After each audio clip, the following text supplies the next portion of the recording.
Good evening, ladies and gentlemen. My name is Hannes Swoboda. I'm president of the International Institute for Peace.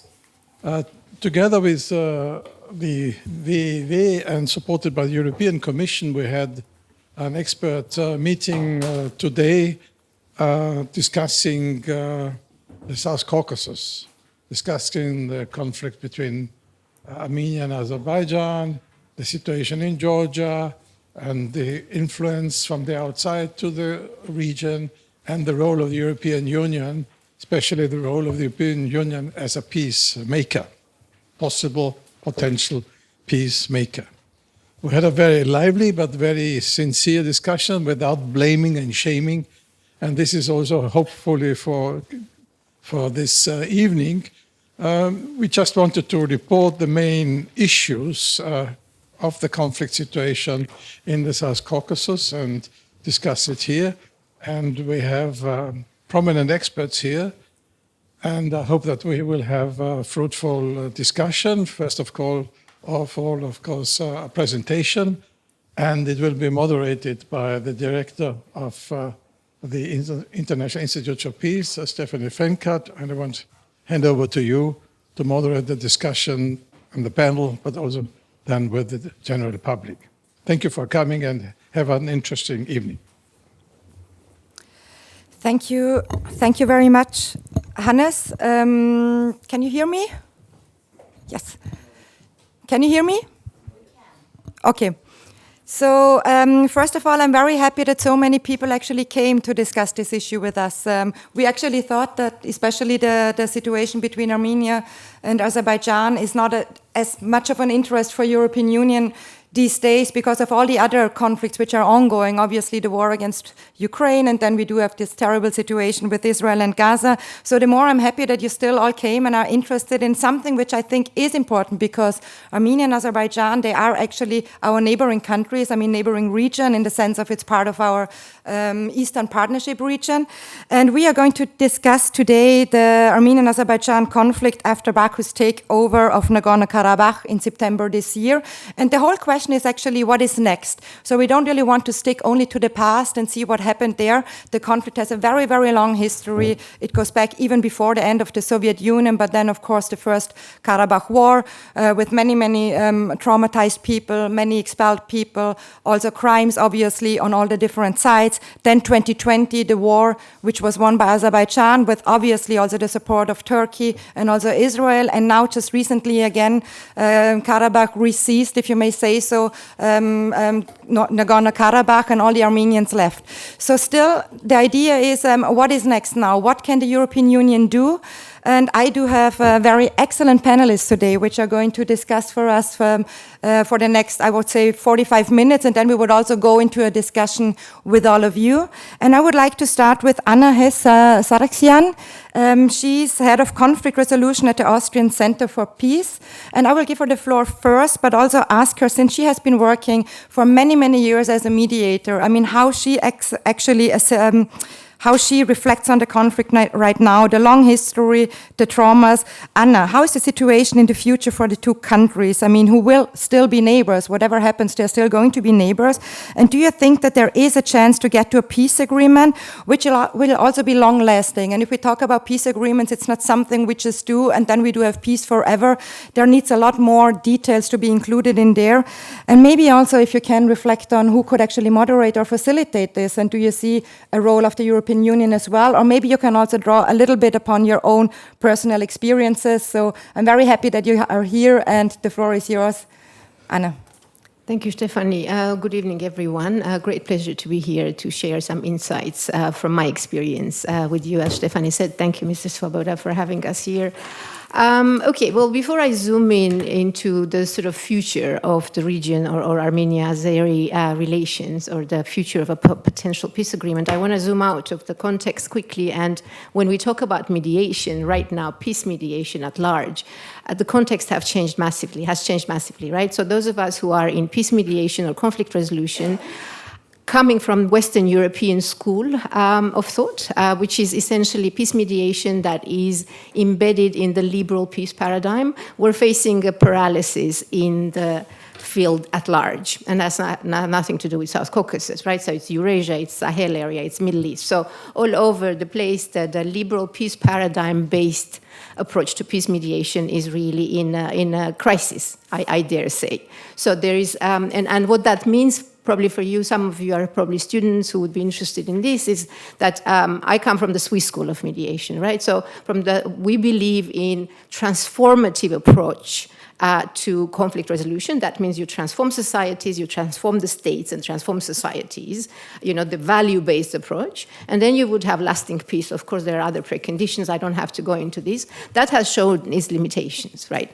Because we have had wars as a way of dealing with conflicts rather than, peaceful settlement of conflict. So I want to put that as a common context there. So we're functioning in this context. And after the invasion of Ukraine by Russia, we're facing even more limitation because there is no space to talk about peace, right? Because the narrative is that, okay, you cannot make peace with aggressor states and you cannot make peace with those who are invading your country. So that's what we're facing right now. We know that there is no peace negotiations or peace mediation when it comes to also Ukraine and Russia.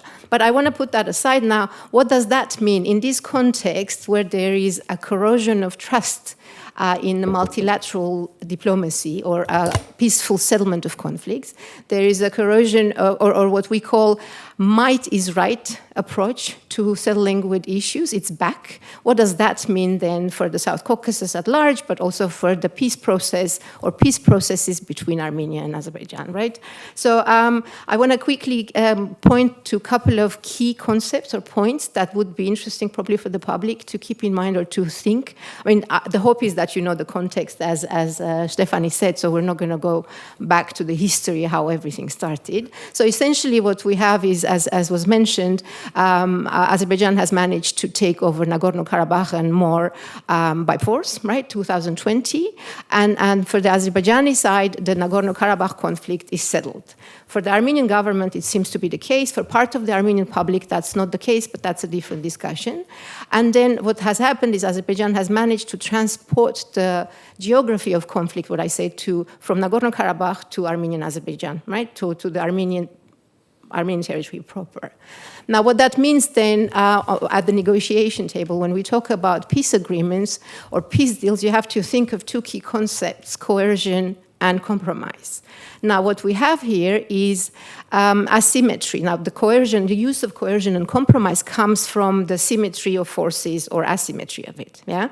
So here in this context, we have a very noticeable asymmetry between Armenia and Azerbaijan when it comes to military power, when it comes to the relevant political leverage, when it comes to narratives. So you have literally three levels of asymmetry: military power, political leverage, and the narratives. And what that means, we can unpack later if there's an interest. What does that mean then for the negotiations towards peace agreement? That means there's a massive asymmetry in the outcome and massive use of coercion from one side towards the other. The more one side uses coercion, the more compromises the other side is doing. And in this case, obviously, it's not a secret that Azerbaijan is using more coercion through use of force or through threat of use of force, both are working, to seize more land, more concessions, more compromises from the Armenian side. So that's what's happening.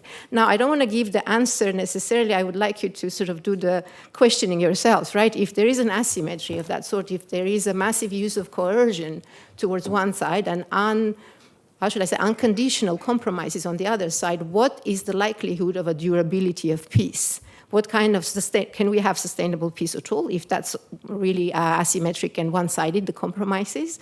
I have big questions about that because I think that is not going to be sustainable.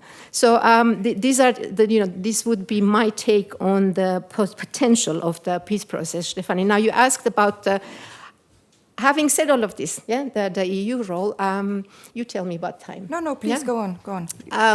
There is no shortage. The interesting thing is that there's no shortage of mediation initiatives, right? So we have, in this context that I mentioned that is paralyzed when it comes to mediation, we have really a plethora of initiatives. Let's call peace processes. So we have EU-led peace process. I think, we call it the Brussels track. There's a US-led peace process. That's the US track. That's the Washington track. Then there's obviously the Russia-led peace process. And that's yet the third track. So we have 3 different mediation processes. Of course, the key issues at the heart of each process is the same, to my knowledge, as much as we know about the processes.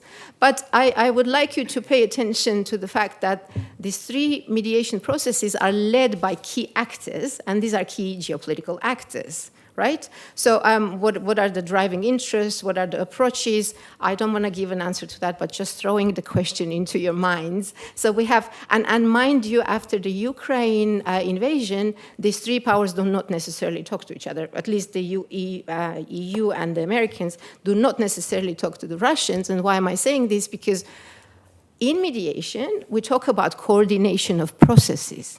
If there are several processes within one context, at least if you don't cooperate, that's fine, but at least you have to coordinate certain things, because what we call, this is another sort of professional jargon, forgive me for throwing it into the discussion, it's called forum shopping. The parties, one or both or many, however many conflict parties you have in a process, they would actually use these different platforms to their own advantage, right? And this is what has been happening here, and that's another sort of source of instability for me, or challenge to the peace process and sustainability, because you have 3 different tracks. They're not coordinated, and the parties move from one platform to another. But in reality, they strike their deals the way they think should be to their advantage. Right? So there is a danger now coming back to the EU with all the good intentions to actually support the parties, in this case Armenia and Azerbaijan, to deal with their issues in a peaceful way, might become counterproductive if there is forum shopping. So, and we have been saying in the expert community that as third parties, we should be very careful not to create these traps where you would actually create forum shopping and with all the good intentions actually harm the processes, make it worse. Maybe that sounds a little bit provocative, but as a mediator, we always have this principle of do no harm, right? So with all the good intentions, you might have a good process, but that serves a different purpose. So that would be one thing, and then the other thing that I would want to leave my input, that conclude my input, would be then we have to be also careful not to legitimize the victor's peace. And in this case, Azerbaijan is the clear victor, and there is no doubt about that. But what I would want to say, sustainability of peace, there is a precondition of a certain symmetry, certain compromises, right? To have the buy-in, you can win the war, but you cannot win the peace. And for winning the peace, you need to win the hearts of the people, and that's not happening. Exactly the opposite is happening. So I would like to finish with that. Thank you very much, Anna. I think you mentioned already very important issues about also transforming societies, but also you kind of connected it to the general corrosion of trust, which I think is not only genuine to the Armenian-Azerbaijan conflict, but we see it actually all over places, and it makes it very, very difficult for us in the end to get to what you said is winning also, the hearts of the people in the end for getting to a long-term peace agreement, which is in essence also sustainable. SHUJAAT Ahmadzada is our next speaker. He's an independent researcher coming from Baku, and he also is independently researching the whole situation, the area there, and also an analyst in this context. So maybe also after what you heard from Anna right now, you can give us a little bit of your take on how is the situation right now. Azerbaijan took Nagorno-Karabakh back. It's very confident in a sense because it always obviously also had at least the international law on its side when it said that it is actually a territory of Azerbaijan. But the problem obviously we are facing is that how it was done, because it was in the end done with the use of force, rather than actually trying to get there diplomatically, be it with all the different facilitators or mediators who are also on the ground there. So what is your take on it, and how do you see the situation? Yeah, thank you. I would definitely second what my colleague Anna said on the right is being might. That is actually has always been the case with the Armenian and Azerbaijan conflict.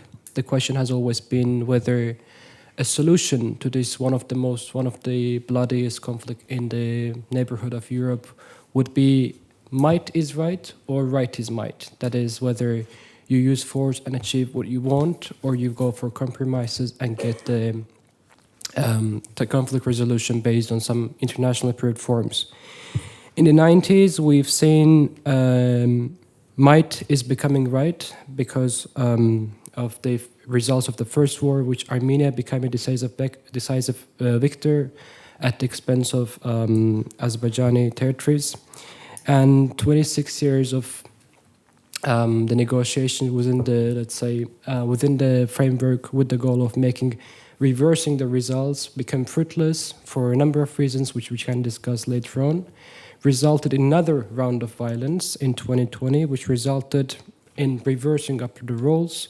That is Azerbaijan getting back control over 7 formerly occupied areas, as well as 1/3 of Nagorno-Karabakh, which then continued and reached to its apex point in September this year, with Azerbaijan restoring its territorial integrity and for the first time in its independence, living, let's say, within its internationally recognized borders, but albeit with the use of force, as you rightly mentioned. So this has always been the question whether the parties, which kind of the path parties would choose in dealing with the conflict which brought the suffering and the death of the more than 30,000 people on both sides, displacement of the more than 1 million people on both sides, then the many more societal traumas. So where do we stand now after this, the most recent escalation? On the societal level, unfortunately, Armenian and Azerbaijani reconciliation has become quite problematic, because now we are in the point when there is essentially no Azerbaijanis left in Armenia, and there are no Armenians left in Azerbaijan, largely speaking. That is where territorial homogeneity has been achieved with this, in contrast to the very vibrant and rich experience of the coexistence which Armenians and Azerbaijanis used to share. To ones that not familiar with the context, perhaps I would argue that Armenians and Azerbaijanis are the closest one in terms of having the very rich and historic and the very old the history of the coexistence, where they lived side by side in the vast region from Anatolia to the Caucasus, from northern Iran to the North Caucasus. Now we don't have this example of coexistence, neither in Azerbaijan nor in Armenia, as the quote-unquote the no people, no solution has become, no people, no problem has become a solution. So on societal level, there is, let's say, a division, an antagonism on a very top level. On diplomatic level, we have literally no talks between Armenia and Azerbaijan as of now, as peace process have practically stalled, with Moscow, which you mentioned, Anna, rightly, with Moscow, Brussels, and Washington formats getting practically non-functional anymore. And we are on such a low point that it is worth to mention how in 2020, when the war happening, there were even discussions, negotiations between Armenia and Azerbaijan, but now there is no war, but there is no discussions at all. Not to mention the signing of a peace agreement, which you asked in the previous question. Until that, there was a criticism towards peace agreement on a justifying grounds, but I personally always had the belief that any agreement is better than no agreement. But now, not putting aside the possibility of peace agreement, where to start negotiations, where to conduct, has become a problem which really got failed with a lot of attempts to resume the negotiations. So we have, on diplomatic front, Armenia and Azerbaijan not negotiating with each other. But the most problematic thing that I see in the dynamics that Armenia and Azerbaijan are head to is neither about the absence of diplomatic negotiations or absence of the reconciliatory measures in both sides, is the fact that, which would be quite, let's say, simple thing that you all know, that is, the world is really becoming a dangerous place. That is, where we live in a period when anything less than the Cold War, or perhaps some even go as far as to call it the pre-World War III preparations, would be not a best way of describing what is happening globally, in our neighborhood, in Europe, in the Middle East, and probably many will come from now on in other areas where the fault lines exist.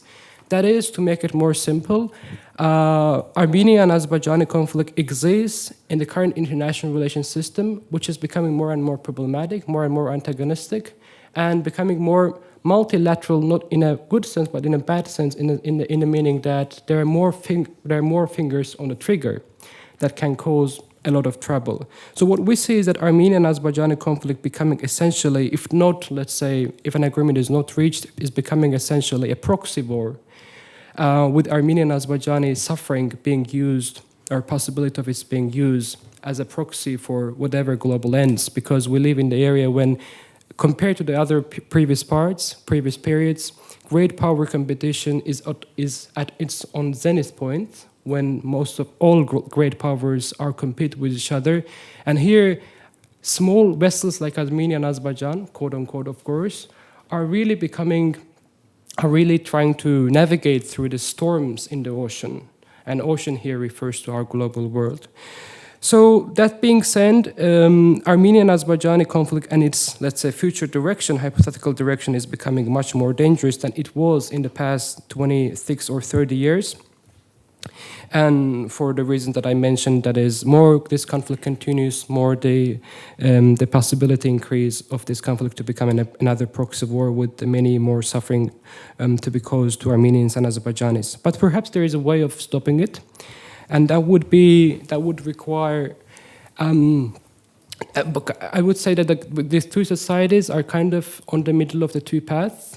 The one path being continuing the antagonism, the other one is going for the another way, that is reconstructing the whole national concepts and ideas and visions toward each other in a way that would help to the reconciliation. The first way is a very comfortable way of going for, because that is the way that has been practiced in the past 35 years. That is the way that got institutionalized to a degree.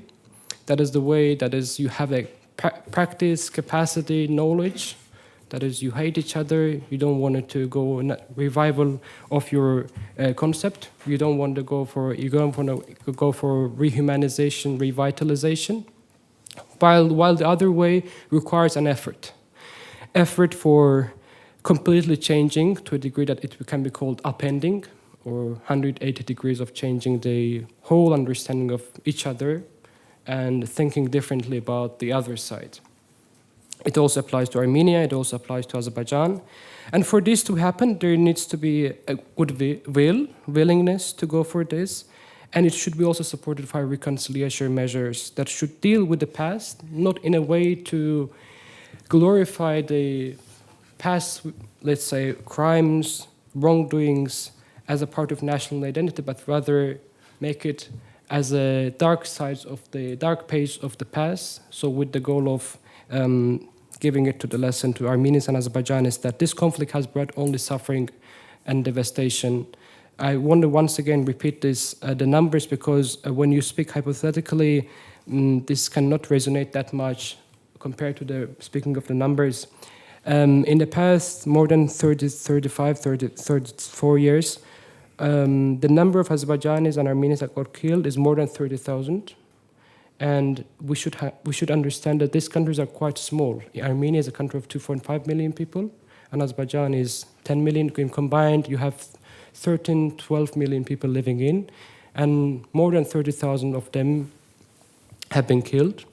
More than 1 million of them got displaced from their homes, and a territory larger than Lebanon, which refers to Karabakh, Nagorno-Karabakh, and formerly occupied 7 surrounding regions, doesn't exist physically. There is no village, town, cities left because of these destructed areas. There is more than 1 million landmines, and hypothetically speaking, if one person steps on one landmine, it means that 1 million person can be killed hypothetically. So it is one of the most polluted areas with the landmines. There is more than 4,000 people missing because of this conflict. So these numbers really resonate how bloody this conflict was, and how it brought only devastation, nothing but devastation, to Armenians and Azerbaijanis, not only in Armenia and Azerbaijan, but also largely in the outside of this this tiny region which we call the South Caucasus. The ways of stopping the cycle of the violence is there, but it requires some efforts, and it is not a very comfortable way. But what is some signs of optimism, which I believe is happening in both societies, which Anna can refute or agree if she believes so. That is, what I see is that in both societies, there is what I can call a conflict fatigue emerging after the most recent cycle of the violence, to be more precise, in 2020, when both societies, Armenians and Azerbaijanis, understood that time really has come to end this conflict instead of pursuing this bloody cycle of the violence. I cannot back up with the data because the societal data is really quite misleading, but I really, from on a very observational level, can say that the conflict apathy, conflict fatigue is there, and it really is quite helpful, paradoxical, even though it is quite paradoxical, for this goal that I just mentioned. If it is used rightly and cleverly and strategically, this conflict fatigue, war apathy in Armenia and Azerbaijan can be turned into something that can bring good for Armenians and Azerbaijanis. Why? Because in these turbulent times, I think it is relevant more than ever for Armenians and Azerbaijanis to stick up together, because now perhaps Anna mentioned Azerbaijan is stronger than Armenia, but there are countries and powers that are stronger than both of us. And in dealing with this threat, I think it is more than relevant ever to understand how regionalization has some benefits. That is when all these regional peoples, Armenians, Georgians, and Azerbaijanis, start to talk to each other and institutionalize their cooperation. But that requires compromises, that requires revisiting the past, understanding what wrongs have been done on both sides, acknowledging them, doing some transitional justice, and also setting out rules, not based on humiliation, not based on the celebration of the ethnocentric dreams, but rather on mutually accepted solutions so we can move forward. So that would be my short take on where we stand with regards to Armenia and Azerbaijan, but perhaps we can follow on if there are additional questions. Thank you very much, Shuhad. I think very important topics you have been raising, and very much also like a little bit the positive outview. It would be possible maybe if there would be some political will, but we know it is extremely difficult these days because compromises are not really so much looked after once you feel very, very strong and confident, which is very unfortunately, I would say, the case for now. But I mean, we should never say never. I go now to you, Stefan Meister. He's the head of the Center for Order and Governance in Eastern Europe, Russia and Central Asia at the German Council on Foreign Relations. Stefan, what happened in September 20th you called kind of an authoritarian conflict management rather than kind of a diplomatic effort to get out of this situation. There was a talk after 2020 also in at least, I mean, Azerbaijan tried to push actually Armenia very strongly to get concessions to get to this peace agreement. And it failed for various reasons. There was demarcation, there is the refugee issue, there is especially also this economic corridor, Zangezur corridor, which has been mentioned several times, and obviously, and it was mentioned by Anna and as well as also by Shuhad, is also the other regional actors. I mean, it's Russia, it's Turkey, it's the European Union, and the US. So, from your point of view, I mean, do you see any normalization of Armenia and Azerbaijan possible in the next couple of years? I would say. I mean, how is your assessment of the situation right now after September 2023? Thank you very much.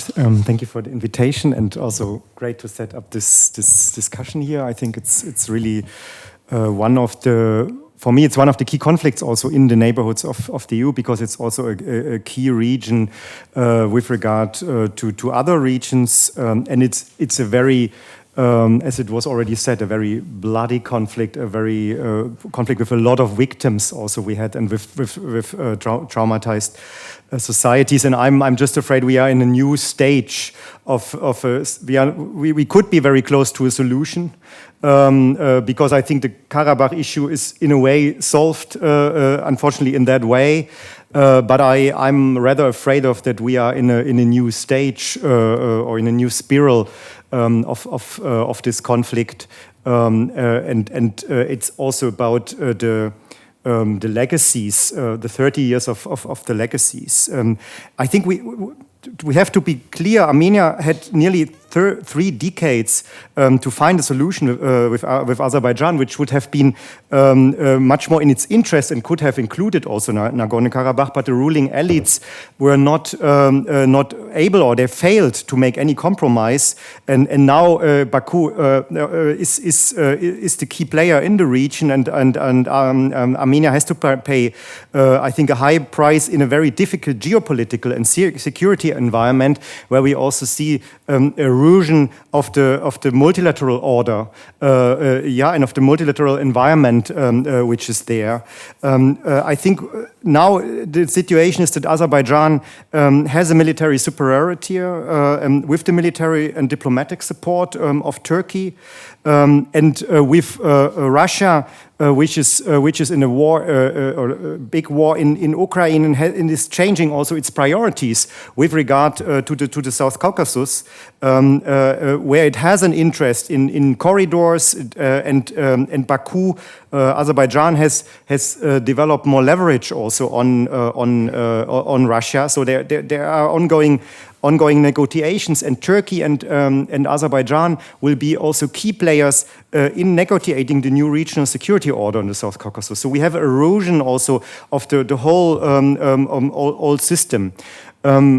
I think what is very clear that neither the EU nor the US will give Armenia any security guarantees. I think there were maybe these hopes that after Russia is not anymore any kind of security guarantor, it could be other players, but I don't think this is the case. I think the EU is engaging in conflict facilitation.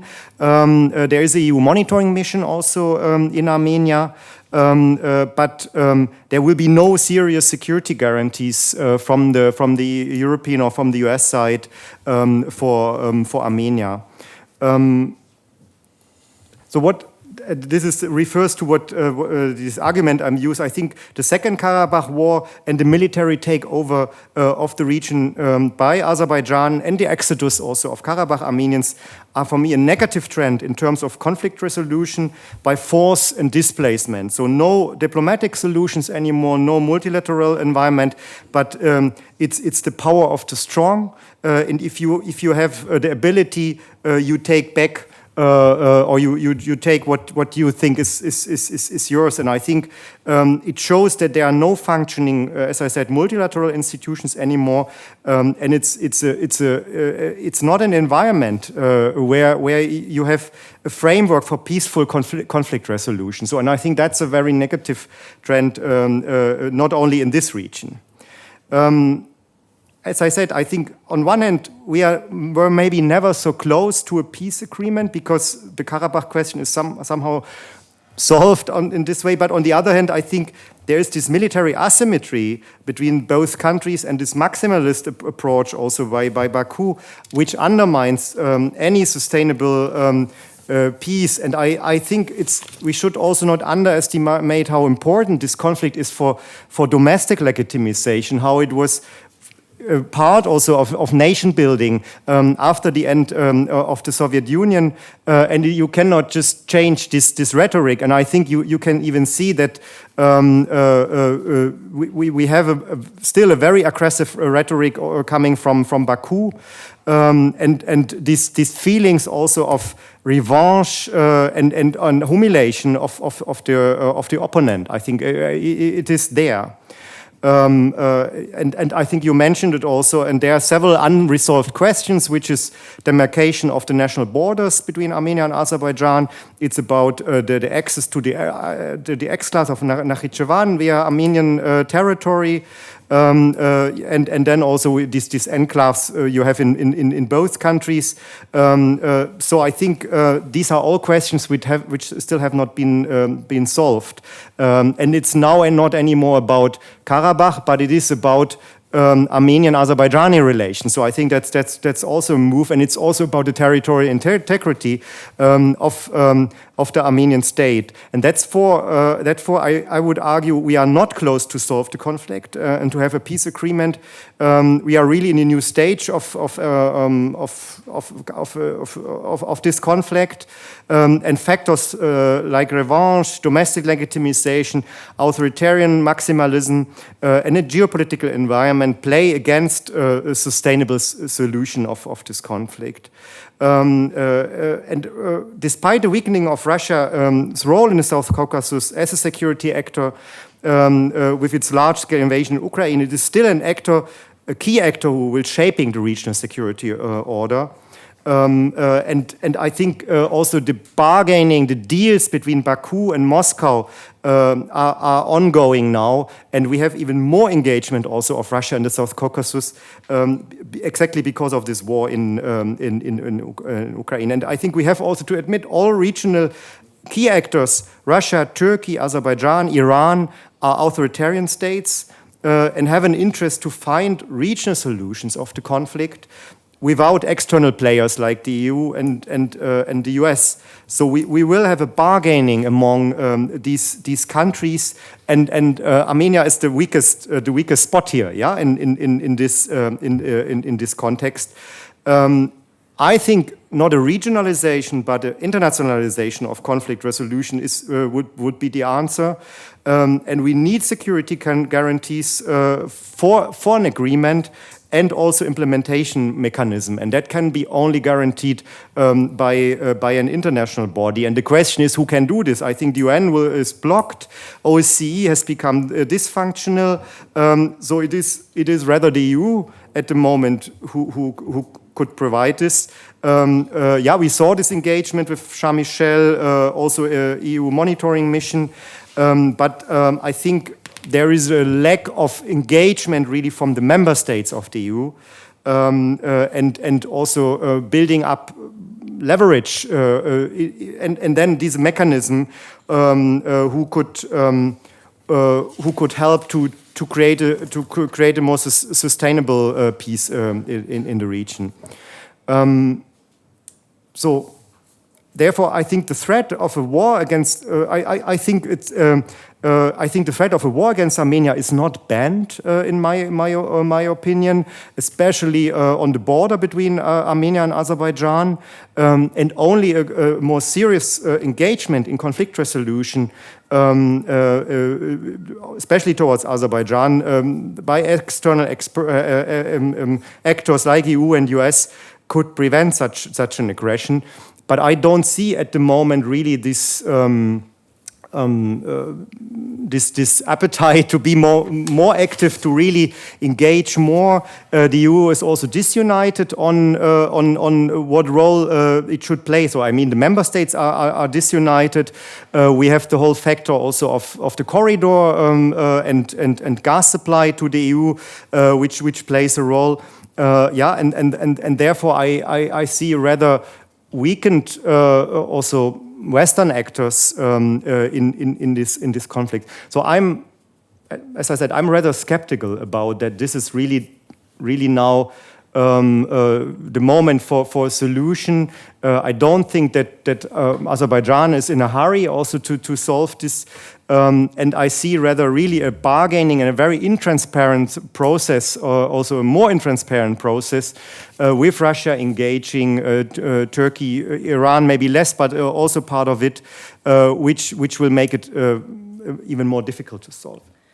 Thank you very much, Stefan. You already gave me some buzzwords for Tom de Waal now, who is a journalist and a writer and senior fellow with Carnegie Europe. And I think everyone who deals with the region most probably already read something from him on this topic. So I look forward to your insights. But I would like to pick up on some things Stefan said, because he was mentioning like some of the external key actors. And I think, I mean, Russia is very important. Russia used to be and is essentially, at least on paper, should be Armenian security provider. And we do see that this was not the case after the ceasefire 2020. I mean, they couldn't prevent the blockage of the Lachin corridor.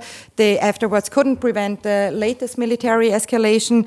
And now we see that Armenia is very, very unhappy with Russia and being kind of perceived as an ally there. They didn't participate in the last CSTO meeting.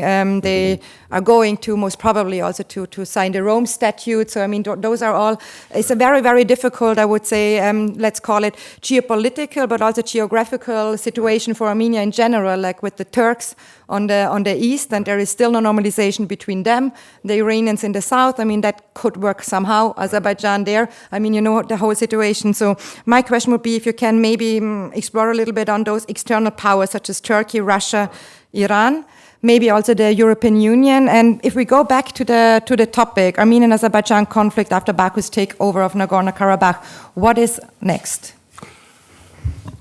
Good. Well, thank you, Stephanie, and thank you for the invitation. And my fellow panelists have made, obviously, life a bit easier by covering many of the topics. Let me try and pick up on what you said and try and stress one or two elements that have not been talked of before.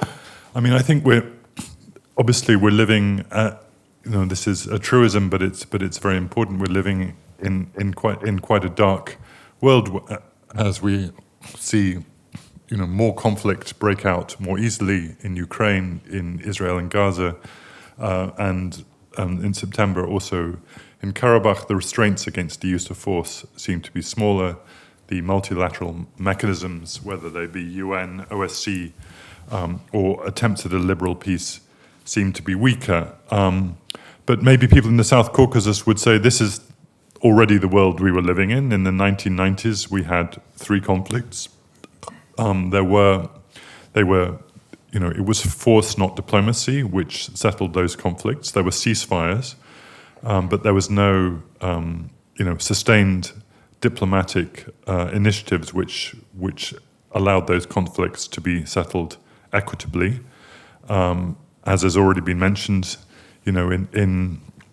for years it was Armenian side which was dominant, and that the pendulum swung. There was actually, to give credit to one Armenian leader, Levon Petrosyan, he absolutely predicted this issue back in 1997, 1998. He was prepared to agree to a phased peace plan, which allowed for basically Azerbaijan's territorial integrity, high levels of autonomy, a peacekeeping force, return of territories, Lachin corridor being open. A deal which now, of course, looks incredibly advantageous to the Armenian side. But he was deposed for pushing that deal, and since then, I don't think after that we never really saw either from the parties to the conflict or from the mediators, enough effort. I think from the mediators, it went from a process of seeking conflict resolution to more conflict mitigation and conflict management, unfortunately. And this, leads us to where we are at the moment in this rather dangerous situation in the South Caucasus. I was talking earlier today to our closed meeting about a book by Firuz Kazamzadeh, the historian, published in 1951, called The Struggle for Transcaucasia, which describes the wars and conflicts of the period 1918 to 21. And many of the scenarios there, many of the battles, many of the place names are now suddenly recurring. And there's a kind of theme there of force again being used rather than diplomacy, of 2 key powers, Russia and Turkey being the 2 key outside powers prepared to put boots on the ground, of how those 2 powers were both in competition but also in collusion. They worked together in 1920. Mustafa Kemal, later Ataturk, basically allowed the Bolsheviks to take over the Caucasus in return for certain things.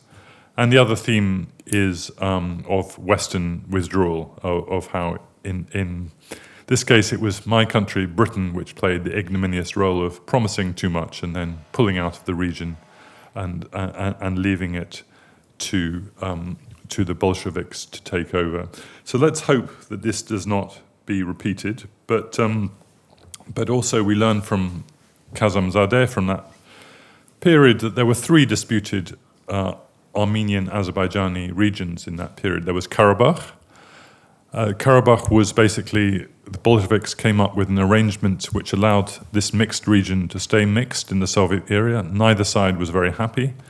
The Armenians were unhappy that Karabakh became part of Azerbaijan, but the Azerbaijanis were unhappy that it had this autonomous Armenian self-rule within Azerbaijan. So it was a kind of a time bomb still waiting to explode all through the Soviet era. But the other 2 regions were Nakhchivan, which had a mixed population, early 20th century, Armenian, Azerbaijani, became fully Azerbaijani. All the Armenians left. No traces of the Armenian heritage left there. And Zangezur, which also had a mixed Armenian, Azerbaijani population and was allocated by the Bolsheviks to Armenia, thus dividing Nakhchivan from the rest of Azerbaijan, but that became part of Armenia. And now, suddenly this region, Zangezur, Sunik, is suddenly back on the radar, on the agenda of powers in the little town of Kafan. I think Anna was saying earlier, you see this tiny little town in Syunik, you see Russian flags, EU flags, Iranian flags. Everyone is visiting there because this is suddenly the new epicenter. And for sure, reasons to be concerned. Azerbaijan is still being ambiguous about its intentions. Azerbaijan has raised, there's this new community called the Western Azerbaijan community, referring to Armenia as Western Azerbaijan, saying that they should return to Zangezur and other areas, while Prime Minister Pashinyan has said that he recognizes Azerbaijan within 86,800 kilometers squared, naming the accepted figure. President Aliyev has not named the figure publicly, as far as I'm aware, of 29,800 kilometers squared of Armenia. So there's an ambiguity in the about Azerbaijani intentions based on the idea of this access, de-isolation of Nakhchivan. And this is where I think where Russia and Turkey come back into the picture, because according to the November 2020 agreement, this so-called corridor, which I think everyone agrees needs to be re-established, linking, re-establishing the transport route to Nakhchivan across Armenia. According to that agreement of November 2020, it's Russian FSB border guards who should be guarding this route. Now, Armenia rejects that. Azerbaijan, from the latest statements, says they're still happy to see the Russians there. There seems to be an agreement with Russia. And Turkey supports that. So 3 countries supporting that design of the corridor. And Armenia saying, no, it doesn't want the Russian border guards anymore. And it would prefer either Armenian sovereign control or some neutral other country providing the security. And so there's a potential flashpoint right there that I think we should be quite concerned with. Who is working, and so unfortunately, Russia, who is still acting as the mediator or pretending to act as the mediator, clearly has an agenda here. Its agenda seems to have shifted, as others have already mentioned, to establishing transport routes to the south, because it's encircled now to the west, and it's lost its trade routes to the west. So it seems to be doubling down on new routes to the south, which means a stronger partnership with Azerbaijan and control of this corridor. So this is, I think, something to watch very closely. More proactive, preemptive diplomacy is needed to sort this out. There is a win-win solution out there, but it needs, I think, a lot of effort and work to make it happen. And just one final point before I stop.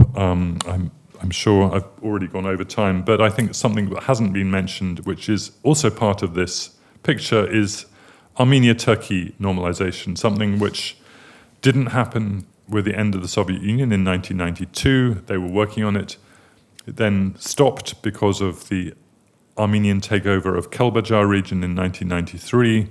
There was an attempt, as we know, in 2008 with the protocols process to normalize relations. Again, it was Azerbaijan de facto exercised a veto on that. After 2020, there was hope that, okay, Armenia is now withdrawing from the occupied territories. Now this can happen, but then President Erdogan, changed his conditionality, and it's now he wants to see an Armenia-Azerbaijan peace agreement, he says, before normalization with Turkey goes forward. But really, this, I think, is something, again, to support from EU, US, to support Armenia-Turkey normalization, because this is the moment when Armenia begins to emancipate itself from Russia. Its border to the west opens up. It has other economic options. It's good for Armenia. It's also, I think, good for Turkey. It makes Turkey, I think, a proper actor in the South Caucasus. But again, it's still a hostage to this current problem. And this is something that I think needs more attention, the Armenia-Azerbaijan process for sure. But there is a dialogue. There is a process between Yerevan and Ankara, but it's frustratingly thin. It doesn't have any documents behind it. It needs more, I think, international support for that to move forward. Thank you. Thank you very much. I think it's very important also that you pointed out that in essence there would be a win-win situation. So if everyone would work together, I mean, there could be a compromise and there could be a win-win situation. And part of it might also be that there needs to be also maybe an understanding that also this whole humanitarian issues, like this whole past things, which are very important, that they are also kind of depoliticized and that there is another way of how we deal with it, like more like looking into the future and how we actually can then kind of also start to bring the society somehow a little bit better together. I mean, it's not going to be that, like, I don't know, be like with exchanges, but also depoliticize this whole humanitarian issue, I think would be very important. Before we go into the discussion with the audience, I would still, since it's a long time that you spoke, I mean, if you feel like to react to some of the points which were made, I still would like to give you the floor, because Anna, you started first, you didn't know what the others are going to say, so we can have like a very, very brief round. If you want to add something, you think something important has been missing, and I just start with you the same round, and then we go into the discussion. Right. Okay. I didn't know you will give me the chance to be a bit of a discussant, but thank you so much, fellow panelists. I think you covered pretty much the wide range of issues that we're all facing. I would love to know the win-win solution, Tom, like in reality. I sadly, coming from the win-win business and having done Harvard negotiations or mediation based in Harvard negotiations, I'm failing to see that. I would love to see that. So for me, and I want to appreciate SHUJAAT's point of looking for the mutually acceptable solutions. Absolutely, and that's what mediation is, actually, negotiations. But unfortunately, we're far from that, right? I mean, it was mentioned that we have a assertive Azeri policy now towards Armenia and serious claims. So I would like to challenge, since I was given the possibility, Tom. I don't think Azerbaijan is ambiguous about its ambitions when it comes to, territorial claims over Armenia. They're quite open about it. Western Azerbaijan, I mean, please have a look at the map, right? So this, to me, is quite clear, the territorial claims that Azerbaijan has, and they're very open. So for me, that's very transparent. One thing that I also found a little bit challenging, and I would say this, it's a bit of a domestic politics, maybe we shouldn't go into this, but Armenian governments, consecutive governments, have made many mistakes, so this is not the place for that. But it was not only Levon Ter-Petrosyan who was ready for compromise. We had Key West mediated by the OSCE, Kerry Kavanagh, most of you might know. We had Robert Kocharian, who was willing to actually give passage, the connecting Azerbaijan to Nakhichevan, the Mehri route, etc. So the deal failed through the cracks for all kinds of reasons, domestic reasons, both in Armenia and Azerbaijan. And we had also SARGSYAN, the Kazan deal, the Lavrov plan, etc. So my understanding is, as critical as I am of the Armenian governments, consecutive ones, at least my understanding is that they were all ready for some sort of a compromise. So, and negotiations are not one-sided, right? So I think that's what I wanted to add, sort of take the discussant role. And Tom, forgive me, but I think it's interesting that you are making the historical reference towards Zangezur, or today's Syunik, right? But I think I would be careful. I mean, yes, there were many Azeris living in Syunik, also during the Soviet times. There is no secret about that. And I would imagine that this current Armenian government would welcome them back. But that does not give the sort of the carte blanche to Azerbaijan to have territorial claims over Syunik, right? So I would be very careful with that. I certainly wasn't saying that. Sorry, I realize that people want to say, but when I say ambiguous, you are actually getting mixed messages from Baku.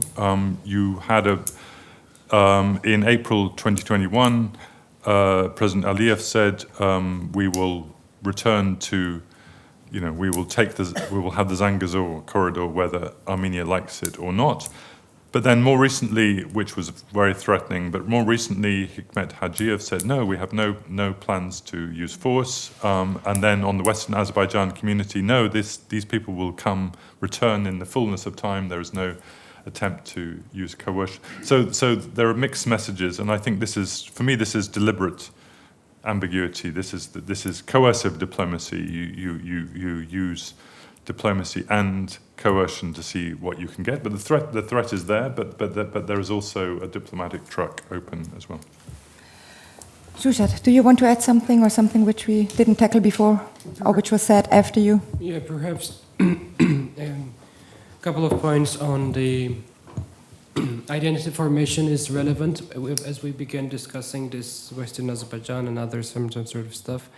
Is that, you know, the most recent escalation in Karabakh also made these two countries to delve into the very essential and existential question of how national identity should be built and around what. Because for the past more than 33 decades, 30 years, Azerbaijani identity was centered around the fact that the Karabakh, Nagorno-Karabakh and 7 surrounding regions were under Armenian occupation, and the day should come that this occupation should end, Azerbaijan should be able to visit these occupied areas, and this day has come already. Another question is, from now on, which will be the direction of Azerbaijan national identity? Perhaps I feel the feelings in Armenia that there is a bit, let's say, fear or feeling that perhaps a new direction could be Armenian proper in the framework of Azerbaijan, Western Azerbaijan. But I don't think this will happen because, unlike Karabakh, we don't have the most of Azerbaijanis are not affected practically with the fact that as a result of the Azerbaijani expulsion from Armenia, whereas in Karabakh you have, I don't want to repeat the numbers, but you have a direct, let's say, consequences that are visible and tangible out there, which made people to gather around, mobilize, and stick around one identity. And with Armenia, that's also the question of identity. For more than 30 years, it was Armenia that was quite different from what we know. If you look at the map, Armenia, there is one Armenia, which is small, bordered with Azerbaijan, Turkey, and Iran, and Georgia, but in fact, Armenia was larger than it was on the map. It began in Gümri, ended in Fuzuli, at the expense of Azerbaijani territories. In the past 30 years, Armenian political thinking was built around the fact that Armenia is larger territorially, there's historical quote-unquote justice that was restored by use of force and at the expense of Azerbaijanis. And now this has gone. The question is, what will be Armenian identity from now on? If the conflict is meaning, and if the meaning is that Armenian identity is about antagonistic relationship with Azerbaijanis and Turks, if normalization is to come, and if the Karabakh cause is the gun, then the question is what will come the next. So that would be my few takes on this direction that Azerbaijan and Armenia are heading. And with the 2 points on the Western Azerbaijan, I think that is more of like a rhetorical tool rather than a policy. I don't see Western Azerbaijan as a concept getting materialized in the sense that Azerbaijan get going and occupying Armenian territories. That would be more of like a, let's say, pretty much like Western Armenia concept that you have in Armenia. That is, you have a longing to the territory, historical homeland. You have people who are from this region, but never materialized into some sort of concrete policy.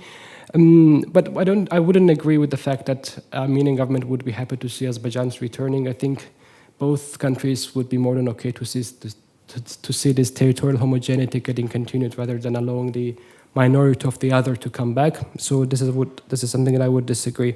So that would be my takes on this, how I see.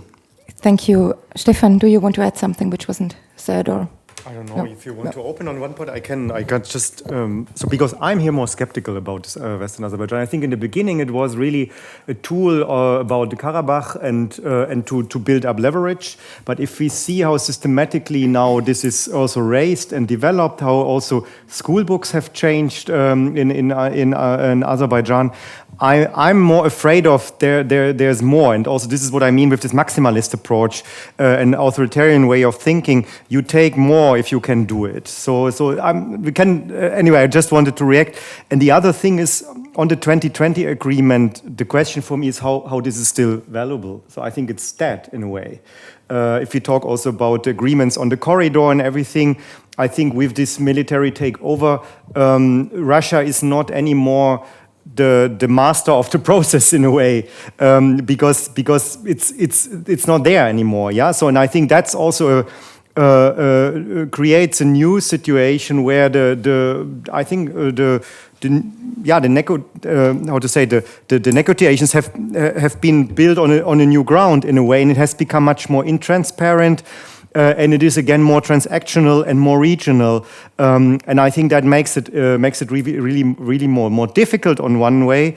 But I think it's also maybe needs a new definition. What is it about now? Yeah. So I think we mentioned the key points. What is it about? But I don't think that this agreement is any more valid. Yeah, in a way. So maybe let's stop here because I think people also want to come in. Do you want to add something? No. Okay.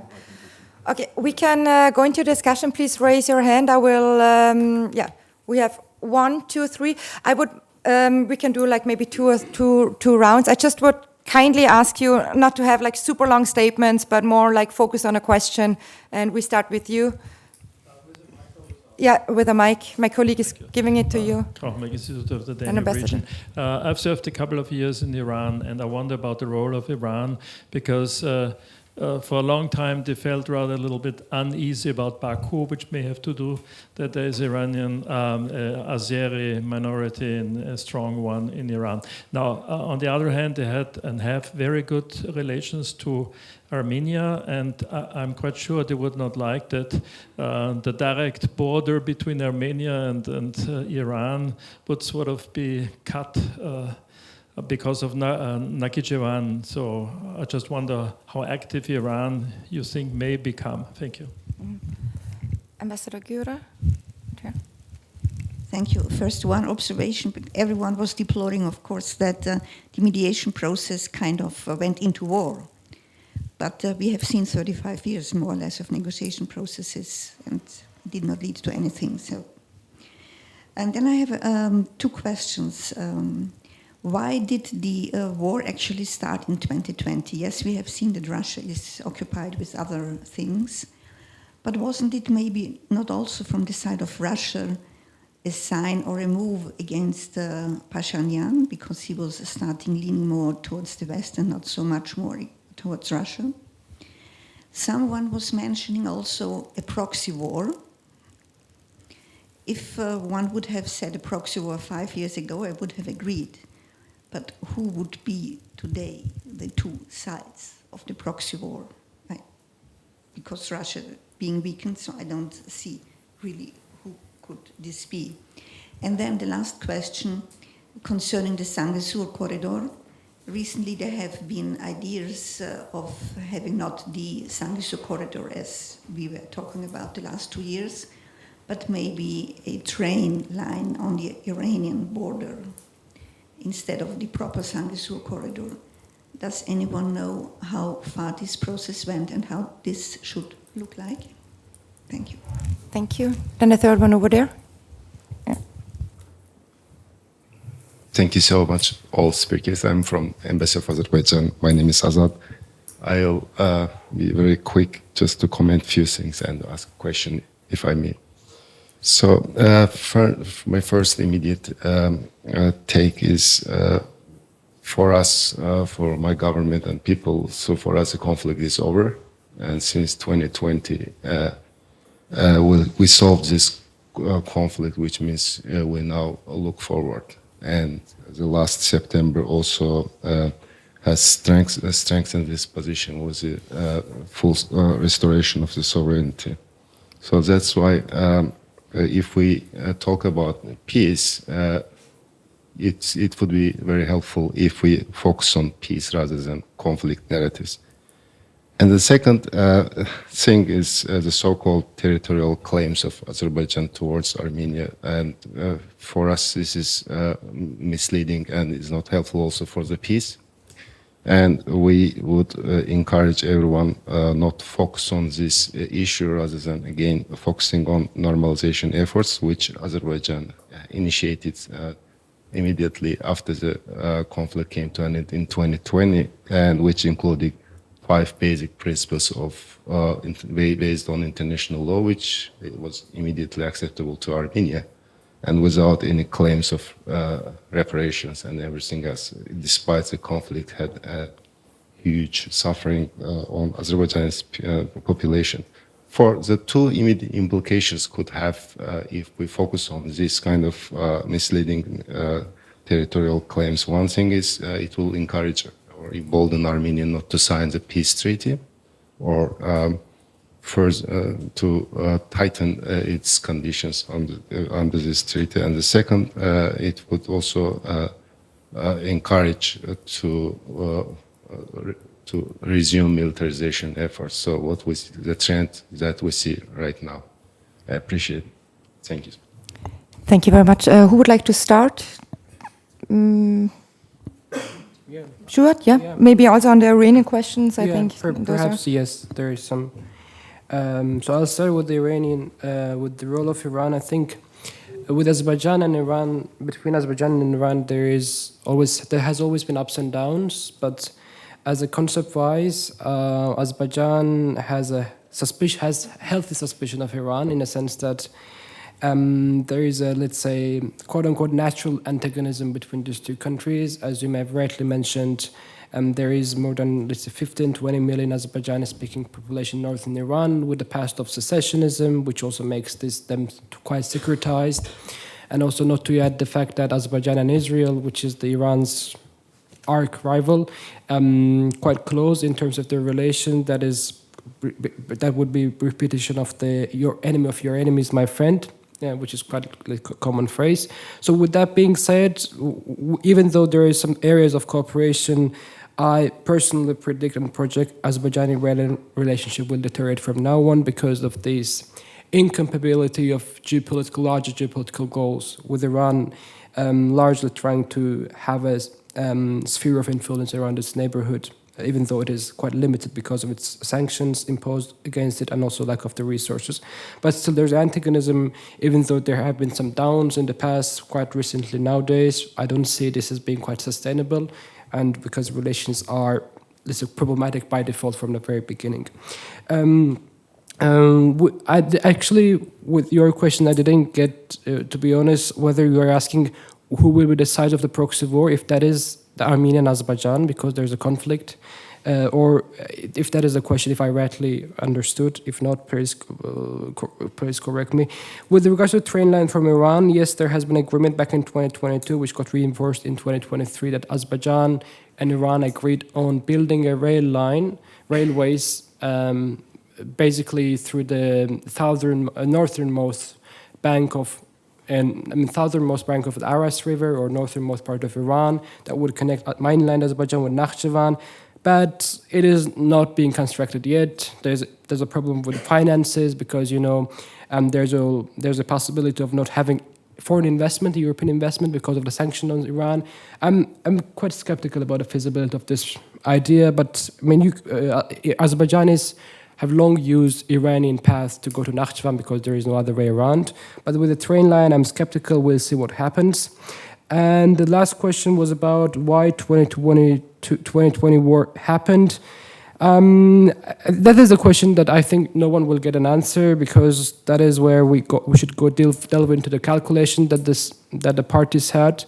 But I think on Azerbaijan's end, that was more of like a timing issue. That is, with the COVID-19, with the US elections, with the other kind of stuff, it was the kind of time has come premise. That is, it is time really to take over the occupied areas. But also I would agree that there is also a degree of, let's say, not in a sense that Azerbaijan really got the green light, but really a degree of alignment between larger interests of Turkey, Russia, and Azerbaijan, which brought this November 10th agreement into the reality, which allowed Russian peacekeepers to come to the region for the first time in the past 35 years, which has always been the key goal of the Russian Federation, which from now on I don't believe will be functional anymore.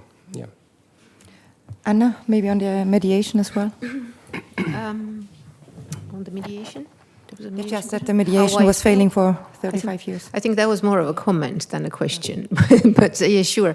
Okay, I think on the role of Iran, it's, SHUJAAT, thank you for that. It was quite clear how active they're watching. If I can just add, I mean, there's a very interesting dynamics there. Forgive me for saying this, you sure know better than I do, but I realized that, yes, there is a sizable Azeri population within ethnic Azeris within Iran. There is no question about that. Then there's also the Shia link, even though Azeris are not as practicing as the Iranians. But my understanding is that the Azeri population in Iran has very strong loyalty to the state of Iran rather than to the state of Azerbaijan. So that's a very important differentiation. Yes, Iran is watching very carefully. Iran reacted to Azeri incursion into Armenia proper, and I want to bring this into the conversation when we talk about the Azeri territorial claims. That's not only the claim. September 2022, Azerbaijan made military incursion into Armenia proper in 4 directions, right? So, and the reason why we have EU mission is because of that, is in reaction to that, so let's not forget that. So Armenia proper, 4 different directions came, and Iran reacted particularly when there was an incursion in the south of Armenia, right, Syunik, and that's like probably 45 minutes from the Iranian border. What the Iranians did, they moved their elite forces along the border, sending the signal that this is a red line for us and you don't come in here militarily. Now, I was talking to our Turkish colleagues, actually, and they were saying that's a bluff. Now, it's very important to also understand, I don't know how this is perceived, right? I cannot judge that. But so from the Turkey, there's always also the Turkish element, right? So that the Iran doesn't want Turkey's strong presence right at its nose. And that's how Iranians show that there is a red line. Now, whether it's a bluff or not, I cannot discuss it, but moving elite forces towards the border is quite a sign. However, my impression is that Iran doesn't want strong Azerbaijan, doesn't want strong Armenia. So let's leave it at that. On the mediation, it failed, yes, and I think we have to be careful not to blame mediation, because essentially there are parties and the political will of the conflict parties.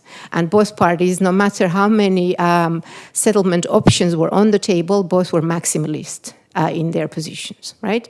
I mean, it's a PhD topic probably to look at the papers if the OSCE ever actually releases these papers to see where things went wrong, but I wouldn't blame mediation. If anyone, it's the conflict parties that did not have the will to go for a compromise one way or another. Maximalist positions, and why 2020 happened, I think, as was already mentioned by SHUJAAT, the alignment of interests, but contextual changes, and I think Aliyev and his government became very impatient, because with Pashinyan coming to power, there was this whole narrative in the West and in Azerbaijan that, okay, Armenia is democratized now, we can settle the issue. And I don't want to go into this one, but Pashinyan, I think, gave very mixed signals to Aliyev, right? The whole established mechanism was not working anymore, OSCE Minsk group. So I think Aliyev became impatient with Pashinyan and his diplomatic, what should I say, oeuvre. So that would be my take, but obviously that's more of a... It does need more of an analysis. It's a good question. It's the contextual factors, regional, international, but also, between the countries. And calculation, balance of power. Balance of power. Azerbaijan was ready to take it over militarily and had made sure that this is going to happen with the right alignment of forces internationally, regionally.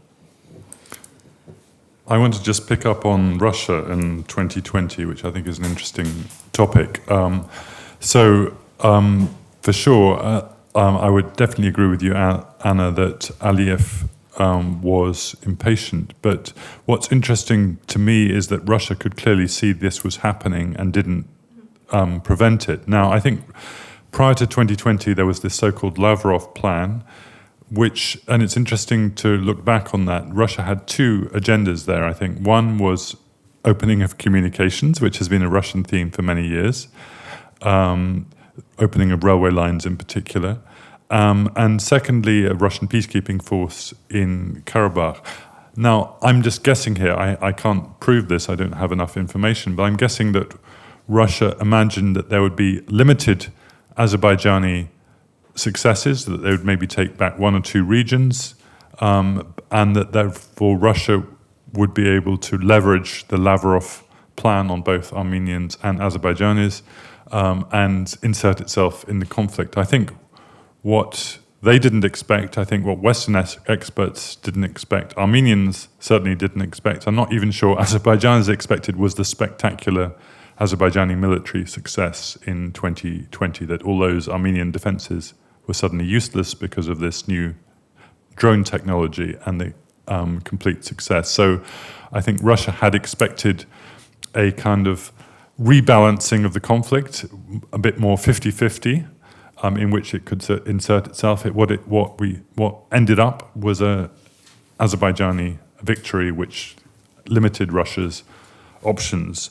And just actually, this picks up on your point, Stefan. I also agree the November 2020 statement is dead, but I think there are three countries that are still interested in that part of it, and that's Russia, Turkey, and Azerbaijan. And I have one source, which I can't reveal, but fairly senior, who tells me that in Sochi earlier in the summer, Erdogan and Putin both agreed that they were happy to see Russian troops guarding the Zangezur corridor.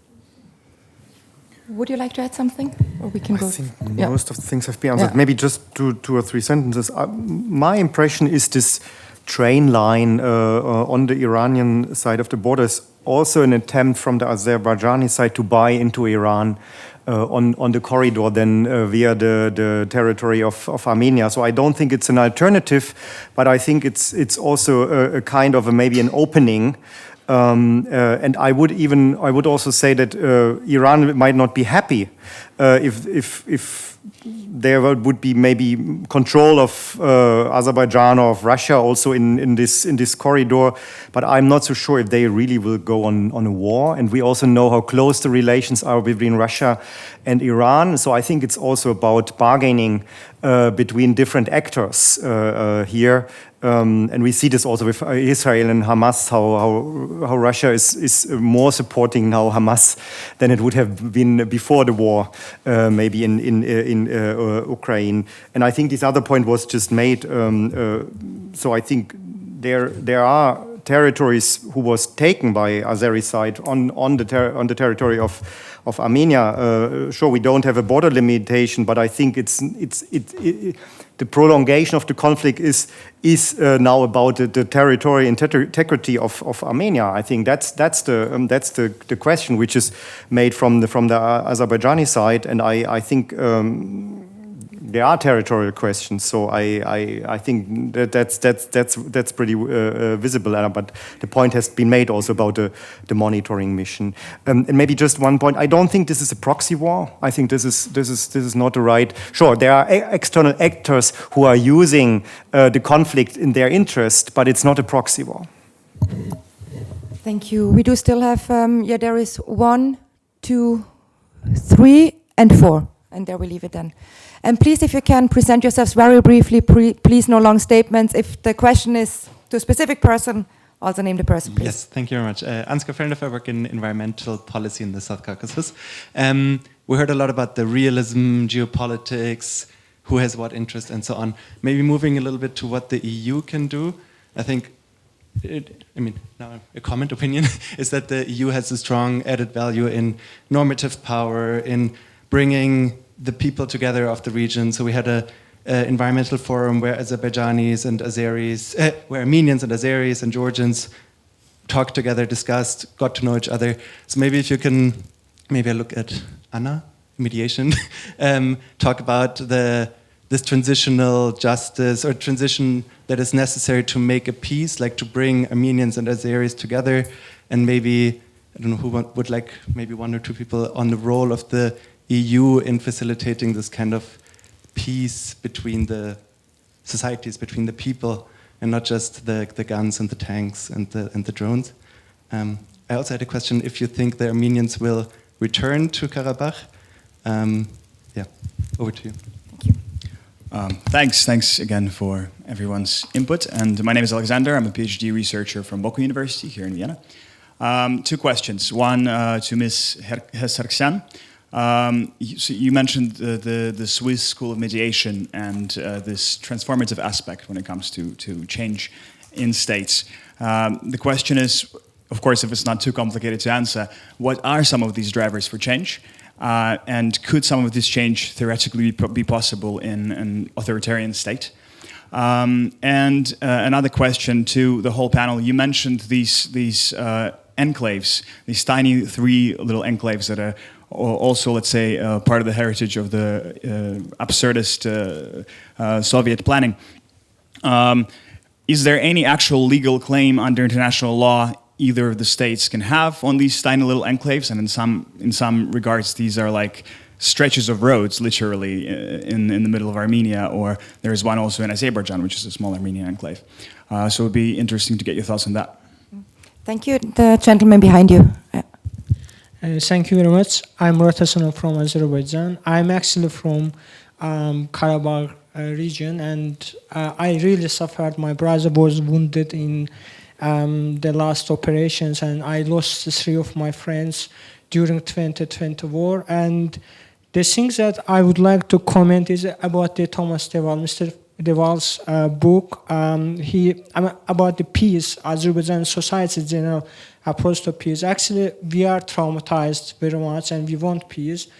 But the things that he mentions Abbasov and his friends Robert Kotsaryan and SARGSYAN, and how they hide their Armenian side. In one of interview, you wrote a book that actually Abbasov didn't know my Armenian side. And the obstacle to peace from Azerbaijan side is that without guarantees that this will not happen ever again to us, where our territories are occupied, we cannot trust, because we don't know what they hide. And this is my comment. The reason, the obstacle to peace is the trauma that is very deep. And besides the territorial, territorial, because Karabakh was an international recognized territory, but also there was a concept of injustice which was felt deeply by Azerbaijan. I was grown with refugees, and always Azerbaijanis thought that, okay, for 150,000 Armenians, why approximately 1 million Azerbaijanis' lives were destroyed?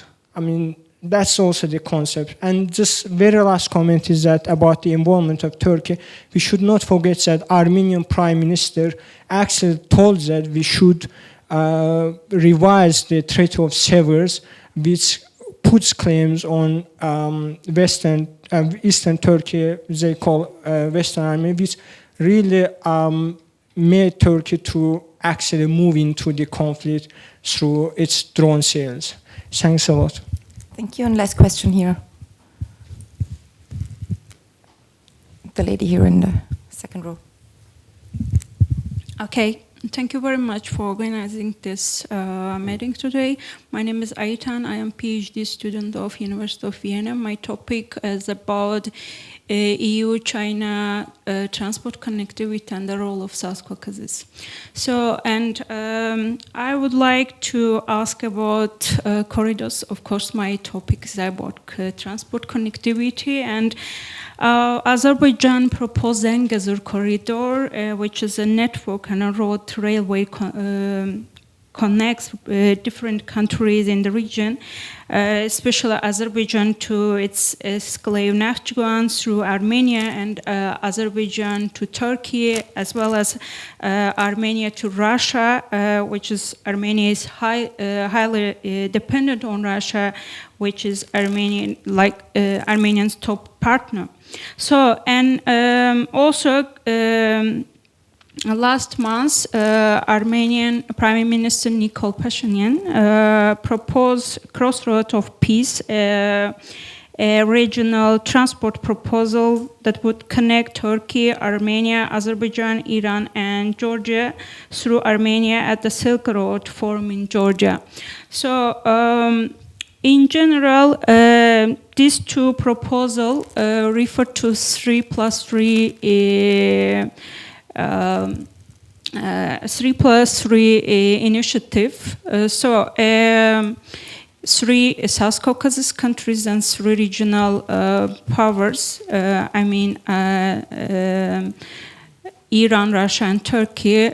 My question is about what do you think if so what's the problem? You already mentioned that this proposal also firstly they when they announced that they mentioned that will be beneficial for the regional development and economic development. So what's the problem? It's influence of regional power or security guarantee or what else to implement this project or proposal?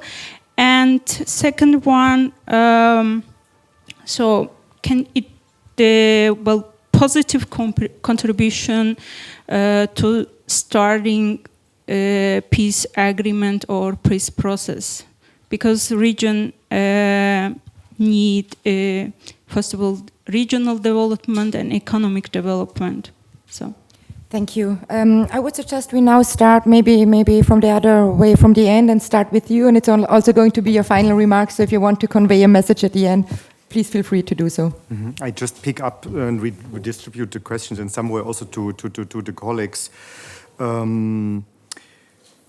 So on the EU, what can the EU do? I think maybe also I react to this. And the EU as a facilitator, we talked a lot about geopolitics and weapons and yeah. So you made this point. I think the problem is. Facilitation is maybe not enough. So there was a facilitation, but what is the mechanism of implementation? What are the security guarantees for any agreement? And can the EU be an actor also who is then guarantee a kind of an agreement? And I think that needs more than just meetings, another meeting. So I think there was a kind of a devaluation also of these formats because there were no implementation mechanism in the end, and then it's about security guarantees. Yeah, so I think it's important to identify topics of common interest, and it can be corridors, it can be environmental issues, it can be water shortages. I think there are a lot of things which are of common interest, and where you can only find regional solutions, maybe with the support of financial support of external actors, yeah, or just bringing people together. But I think what we described is a situation where, for instance, corridors are weaponized. We have a weaponization and securitization also of corridors. The question of conditions, how these so-called Sangisur corridors should look like. It's not about that there can be a transit route via Armenia, but it's the question how to access Armenia, who controls this corridor. So, and I think here are very different understandings also how this should look like, and what we have seen also with Lachin and then with Sangisur is a securitization or weaponization also of infrastructure. So it's rather destructive than connecting. So there is not connectivity, but there's a destruction also here. And it could contribute to positive. Yeah, I think there is a win-win situation. Everybody somehow seems to win, but then you need to agree on the conditions, and you need to create a sustainable peace with guarantees also, which can be trusted. And if this is not the case, then we're talking a lot in theory about corridors, but in reality. No trust is there. No trust among the actors on the ground, and that's why it's not happening. Yeah, I think I also don't think it's all about. Sure, it's all about security and security guarantees in one way. But it's very difficult to overcome these kind of patterns, revenge, humiliation. And I think you can start maybe with these kind of topics, but as long as the framework is not there and the mechanisms are not there, I think it's very difficult to to have more than these meetings, and then really, on one end, you have to have an agreement among the governments, which is working, and I just don't see this at the moment. But I completely agree. I think there are not enough topics in this direction. So maybe, I let this. Sure. I'll just pick up a couple of things. Someone asked about return to Nagorno-Karabakh. I don't see that as being possible under current circumstances, unless there would be some kind of international protection for Armenians. I don't believe that I believe that they would be too afraid to return under current circumstances. And maybe the best we can hope for is some kind of facilitated return to visit cemeteries, maybe to pick up possessions, people who fled in a hurry, but nothing more than that. Thank you for your questions. I didn't quite understand when you were talking about Abbasov, and anyway, but that maybe we won't go into those details. I agree with you on the comments on the Treaty of Sèvres in the summer of 2020. I think were very inflammatory. My friend Gérard Liberidian wrote an article saying this was very dangerous, pretty much predicting war a few weeks before it happened in 2020. So I agree. You know, I don't know how serious those comments were, but they were very irresponsible. You used the word traumatized a lot, and I think this is absolutely the key word to use. That, you know, there's a cycle of trauma. It doesn't happen just in this conflict, but in many conflicts. You know, that we have a cycle of traumatized people committing violence against new victims who are in turn traumatized. And I'm afraid that's what we've seen in this conflict. For me, it's a tragedy that what happened in September was, again, a new cycle of trauma with the Karabakhis being forcibly displaced. But for sure, I know, you know, I've spent years going to the region, talking to traumatized people, including, you know, many Azerbaijanis who lost everything for many years, and I don't underestimate that at all. The question is how you deal with trauma. You know, do you deal with trauma by healing, or do you deal with it by renewed violence? That is obviously the key question. Thank you. SHUJAAT, there was a question about the legal, if there is a legal international claim on those, I think, eight enclaves. In total, 9 villages, 8 of them Azerbaijani, and 4 of them are enclaves, exclaves, 4 of them are not, and when there's one enclave, exclave of Armenian origin. Whether it is in line with international law, yes, fully, because territorial integrity doesn't come with reservations. It's not a menu when you choose one thing that refuse the other. It comes with a full, even though I fully agree that this territorial anomaly is a product of the Soviet Union, which totally doesn't make any sense at all when we look at the map, the functioning of the communities, but it is what it is legally. Armenia is more than 29,000 square kilometers, and Azerbaijan is more than 86,000 square kilometers, which includes those enclaves, even though, again, functionally, they are just, they are fault lines rather than places where the functional community life or sustainable community life can exist.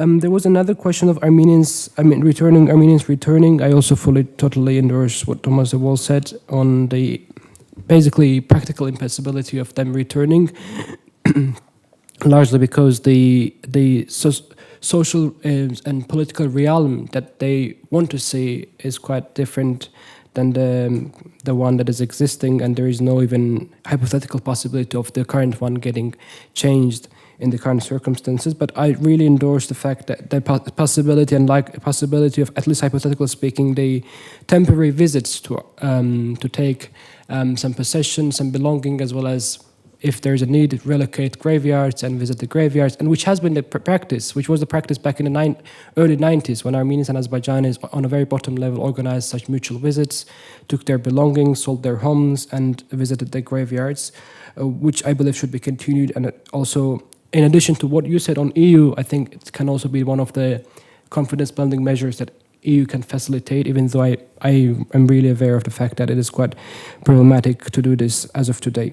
And why the 3+3, then Crossroad of Peace, then Zangezur Corridor did not materialize positively? Just because they were the other part of the coin of security, that they've got weaponized, as Stefan Meister rightly told, that they become part of the large, rather coercive tools instead of the confidence-building measures which they should have intended to boost on a paper. But in practice, they become divisive tools of pressuring the one side over the other for some other concessions, and that's why we've seen these connectivity talks largely failed between Armenia and Azerbaijan. That would be my take.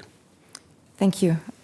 Anna. Yes, thank you very much. I think there were questions addressed to me, so I will try the brilliant questions, by the way.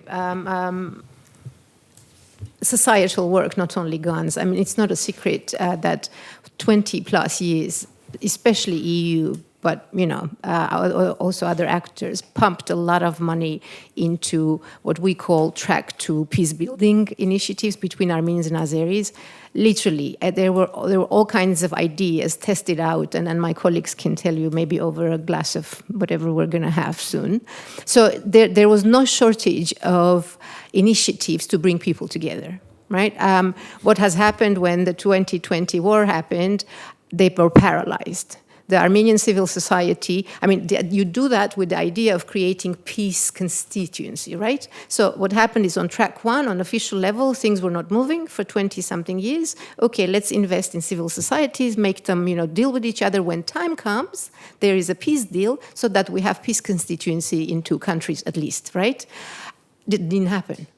Didn't happen, and we can go into this later. So, of course, I have my take why it didn't happen. So, in Armenia, the civil society's so-called peace constituency was frozen because they were in apathy. They didn't know what to do. Some sort of peace builders turned very nationalistic, went behind the flag. The same happened to a larger degree in Azerbaijan. Well, the peace-building community, as controlled as it was, they rallied behind the flag because there was victory and there was euphoria. Right? So what happened to the peace constituency? Right now we don't have that.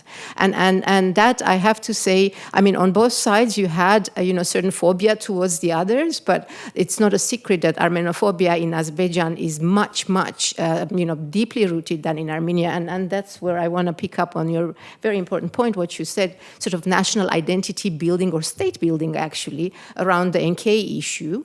I mean, there's no secret that the modern Armenian state was born out of that movement for the liberation of Nagorno-Karabakh, or self-determination of Nagorno-Karabakh. So it is part and parcel of both the governments, not this one, but also the society. But I don't want to lose you in that one. So there is the whole, I mean, I'm not sure, you said I could refute, SHUJAAT, and I'm probably going to not refute, but I honestly don't know. In Armenia, there is war fatigue, definitely.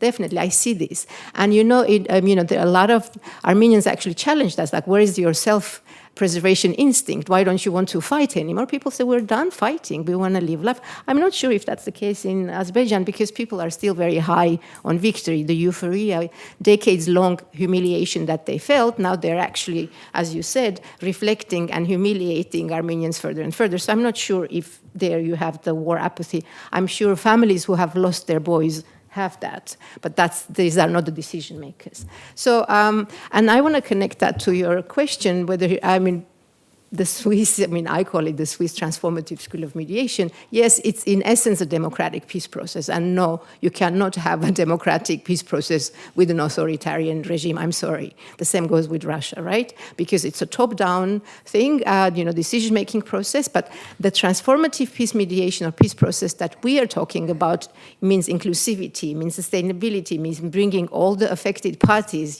compromise, etc. I mean, we can go into this. So that's actually the big challenge.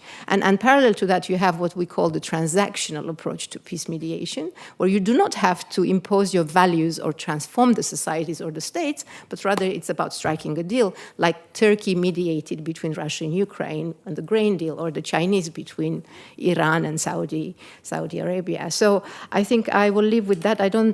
Forgive me if I missed any questions.